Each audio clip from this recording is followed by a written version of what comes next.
వధకు సిద్ధమైన వారు, ఇదిగో నిన్ను బట్టి దినమెల్లా మేము వధింపబడిన వారు, వధకు సిద్ధమైన గొర్రెలు. మేము ఫిక్స్ అయిపోయాం నీ కొరకు చనిపోవాలి, మెంటల్గా ప్రిపేర్ అయిపోయాం నీ కొరకు బలి అయిపోవాలని. ఒక గొర్రె ఎలా అయితే కసాయి వాడి చేతుల్లోకి వెళ్ళి బలవుతాదో, ఈ కసాయి లోకంలో సువార్త కొరకు మేము చనిపోవడం మీ చిత్తమైతే వధకు సిద్ధమైన గొర్రెలము. దినమెల్లా అంటే ఎవ్రీడే సువార్తకి అడుగు బయటికి పెట్టబట్టే అడుగు వేసిన మరుక్షణమే గుర్తుపెట్టుకుంటాం.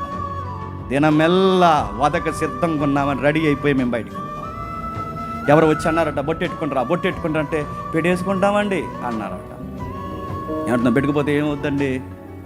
కొడతారా, తిడతారా, వెలేస్తారా, జైల్లో పెడతారా, ఏం చేస్తారని అడుగుతున్నాను. ఈ ప్రభువు మన పక్షం ఉంటే మళ్ళీ చెప్తున్నాను, ఏం చేస్తారు చెప్పండి. ఒకవేళ ఏమన్నా చేసినా బాధ ఏం లేదండి, ఎందుకంటే వాళ్ళు చేయగలిగినది ఏదన్నా ఉందంటే శరీరాన్ని చేయగలరు తప్ప ఆత్మను శరీరమును రక్షింపగలవా అని ఎదుట మనం ఉన్నప్పుడు మనల్ని ఏం చేయగలరు చెప్పండి.